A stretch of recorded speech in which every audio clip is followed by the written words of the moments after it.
The hell? I'm ready to go, though, man. A guy who would indeed sign autographs with a Sharpie. He's former Arizona Cardinal, Titans, and Lions defensive end, and you can always find him on Twitter at Vanden Bosch 93. It is indeed Kyle Vanden Bosch who is our guest. Kyle, as always, welcome to the show. How are you, pal? I'm doing really well. How are you guys? We're doing great. How excited are you? Because Manuch is like over the moon that they actually have pads on today, and there might be some hitting at Cardinal camp. Yeah, but did they use them, Kyle? That's the question. Yeah, right.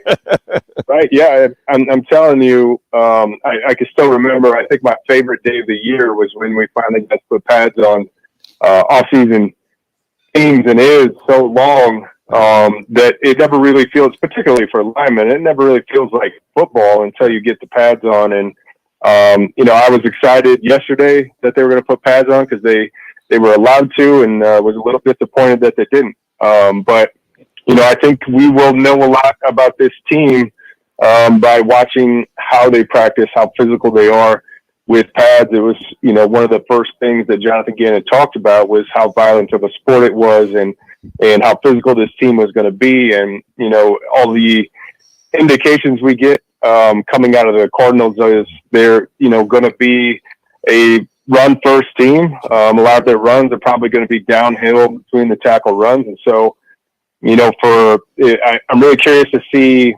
how this offensive line is fitting together, what type of movement they can get up front, for fans that are out there watching the open practice today, it might be a boring practice because this may be an offense that's, a successful play for this offense, might be a 4-yard run between the tackles, but and that's not always what, keeps people glued to the television sets or, gets people to come out to games to watch, but it's a bit of a throwback, but in my opinion, it's a winning brand of football. Kyle, it's interesting that, you hear run game, we're going to go downhill. And the first thing I think of, I tell myself, that's all well and good. You got to have a pretty good offensive line that can enmesh pretty good, have good chemistry. And then on top of that, if it's going to be physical, do you have the depth with the offensive line in order to do that? So it's kind of a twofold scenario. I love it. I get it. Control the game with your running game, but you have the backups that can spot fill because of how physical it's going to be for 17 games. No, I think you're right. But I do think, I think they have better depth than they've had in past years. I don't know that the starting five, I think DJ Humphries is, he's obviously been to a Pro Bowl. He's a really good left tackle. And I think, Paris Johnson Jr. has looked really good, over there at right tackle. Other than that, I don't know that anybody else on the line would ever be considered elite or even top 10 at their position. Those two, Manuch, some of the best offensive lines are full of guys that you never heard of. It's just they're well coached. They work well together. The biggest thing, look, the wheels fell off last year. There was so many things you could point to as reasons why, but they never had continuity across that offensive line. And a lot of it is just the luck that you're handed throughout the course of the season. And good teams adjust. They find guys and they coach them up and fit them in. But it seemed like every week a different offensive lineman was out of the lineup. So, I think they do have more depth than they had last year because I think they will have quality backups. But I think the biggest thing is once that starting five is locked in, fully determined, that they just get the opportunity to work together for an extended period of time and hopefully stay healthy throughout the course of the season. All right, Kyle. So I'm watching some of the highlights of, you mentioned Paris Johnson Jr. against Zaven Collins. And is Paris Johnson that good, or is Zaven Collins not used to that position? Because there's a couple, 2 or 3 times, Paris Johnson Jr. threw him around like a rag doll. Yep. Got rid of him, pushed him out here and there. Is that a Zaven Collins thing, or is that a Paris Johnson Jr. is just that athletic and that good at that right tackle spot? Yeah, I don't know if it's an either or. I think it could be both. I think Paris Johnson is as advertised. He's looked the part. I think he's stepped in and played really well throughout training camp up to this point. I am just speaking on him specifically. I am curious. I know how athletic he is. I know how smooth he is and light on his feet. He's quick. It'll be interesting to see today when the pads come on, if they have like a 9-on-7 period or a short yardage period, if he's able to move a defensive lineman off the ball either by himself or as a part of a double team combination block. That's kind of what I'm curious, because he's tall. Yeah. He's long. The ability to bend and sink his hips, that still remains to be seen at this level. But yeah, I mean, David Collins is going to take time. I know what he's done through the summer has been hyped up a lot, but the pass rushers, some pass rushers are born. You just have the gifts. But I'm not sure he's that type of athlete. I think it's going to take him time to learn what his move is and what type of move he can set up, and really just what he can hang his hat on. Now, it is a different story when pads come on. I mean, when you are pass rushing in helmets, typically you can't bull rush.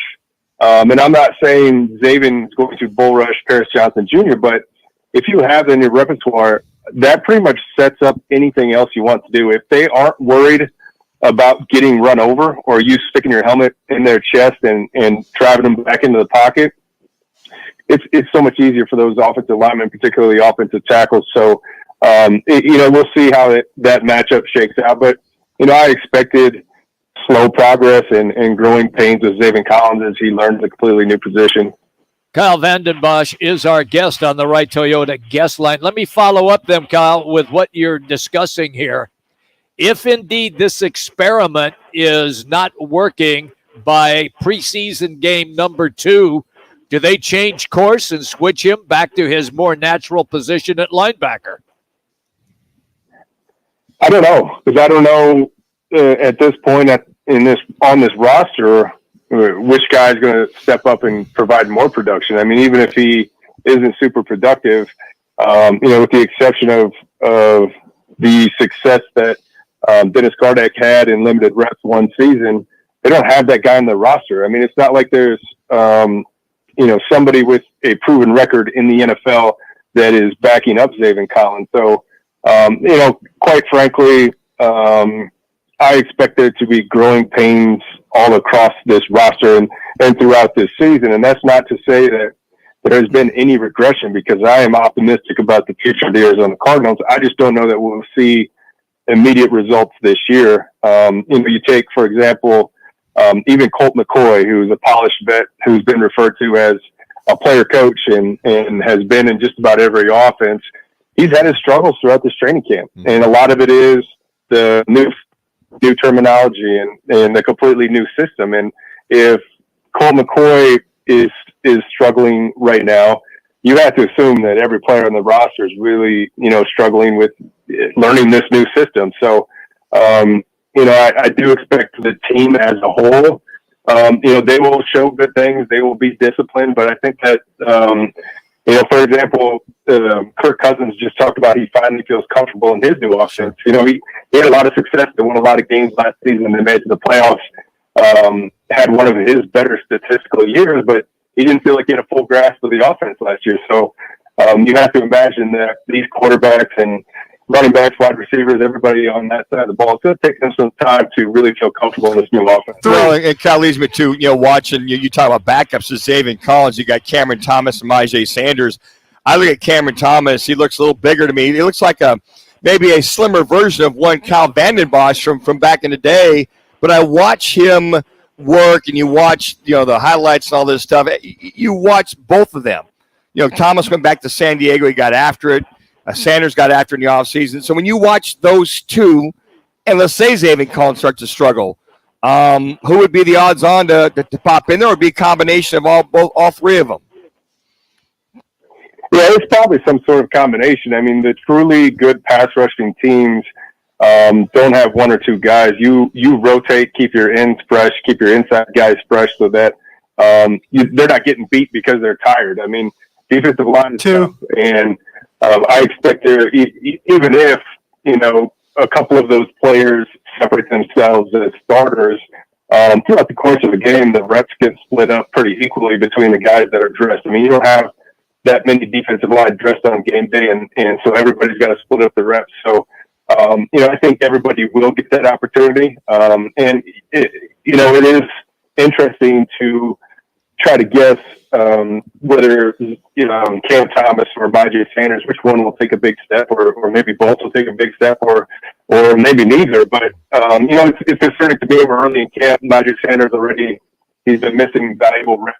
In order for him to take that step, he needs those reps on the practice field. I hope he doesn't get too far behind. A lot of it's not just knowing the defense; it's getting in playing shape. It's being able to recognize plays because you've repped it over and over and over. So, as a second-year player, I'm hoping that whatever he's dealing with his hand, he's able to come back from pretty quickly. It's always great, pal, when you come on the show with us. Thank you as always, Kyle. Have a great day.